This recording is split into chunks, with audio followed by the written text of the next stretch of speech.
Hello everyone! This is like the third time I'm trying to film this video. If you couldn't tell, I took the last year off booktube, so now I'm back and I'm re-entering my booktube era. I did get an email from YouTube saying that they're gonna demonetize my channel if I don't start making videos. That might have given me a little kick in the pants to get back on the grind, but I was already planning to make more YouTube videos this year. Let the record state, I graduated college. That was kind of the main reason I hadn't been making videos, is I was working, doing school, and that was kind of like my entire life. But now I'm only going to be working. I'm really excited to get back into making booktube videos. I have missed talking about books on the internet. The year that I was making booktube videos consistently was like the most fun I've ever had, I would say, on the internet, and it was just really nice to be creative and to make stuff. My job, if you're wondering, I'm gonna be an engineer,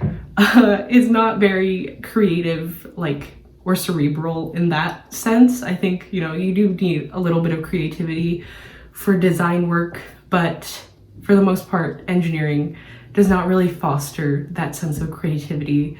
And I've really been craving that in my life. I'm gonna be releasing a video soon talking about my year of reading in 2022, because I did read. I read 36 books, and that was like my reading goal was 30 books, so I was very happy with myself. I just wanted to do a little life update before I jump into the rest of the video, because I haven't talked to you guys in a while, and just so y'all know what's going on over here. That's what's up. In today's video, I wanted to talk about these two volumes of the Assassin's Apprentice adaptation, comic adaptation of Robin Hobb's Farseer book.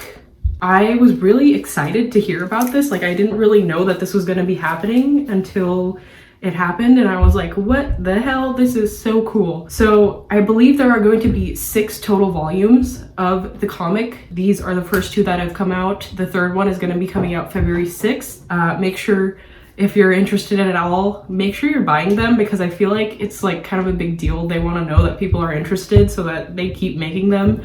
At least that's what I think in my head. And so going into the comic, I was really curious to see how they're going to approach adapting Assassin's Apprentice. It is a very sort of strange book to adapt, I would say. It's told in the first person, and so much of Farseer is incumbent on, listening to Fitz's thoughts and hearing him ruminate on his life, and that is so much of the appeal of this series. That's not to say that I think you can't adapt it. I was just curious to see how they're going to approach it. In the first volume, it's actually pretty close to the novel, I would say. I think it follows that scene almost beat for beat, word for word, and it's beautiful. I think they did a really good job, especially in the first volume, of introducing you to this world and introducing you to Fitz's mind. One spread in particular that stood out to me is when Fitz bonds with Nosy. That explosion of color is just gorgeous. It made me gasp out loud to see it. I would say in these first 2 volumes, their biggest challenge was likely pacing. I think you only have 6 volumes to adapt the entirety of Assassin's Apprentice. You're gonna have to leave out a good chunk of the book, but I think they've done a good job pacing and, really hitting the important parts. In the second volume, you're introduced to Molly, and Molly is obviously a very important and central character to Fitz's story. And I'm interested to see how these comics are coming off to someone who hasn't read the books, because personally, obviously, I know the story, so I'm able to fill in the gaps. But I don't know if someone who hasn't read the books would be able to sort of follow along as well, if that makes sense, because the scenes tend to sort of blend into one another. I'm not an artist, but speaking to the art, I think they did a pretty good job.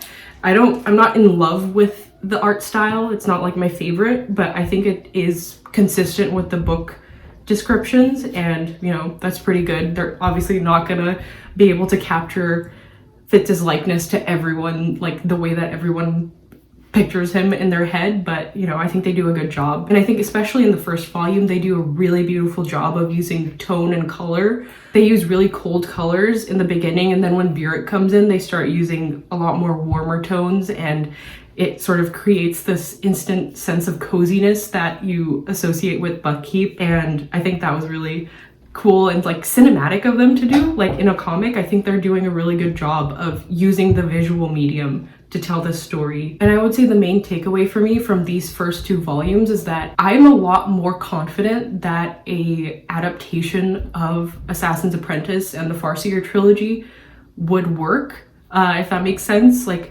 what is a comic book if not a storyboard for a show, you know? So I feel like, I don't know if this means that there's an adaptation in the works, or if this comic series was sort of meant to be like a feeler for if there's interest for an adaptation. I don't know. Personally, I feel like they're doing a really good job of depicting the wit especially, and just telling Fitz's story in a more condensed form. Nothing is ever going to be as good as the books, but then again, we will always have the books to fall back on. But so far, these comics have me pretty impressed. So I'm excited to read the 3rd one, and please let me know what you guys think. So yeah, thank you for watching, and I will catch you in the next video.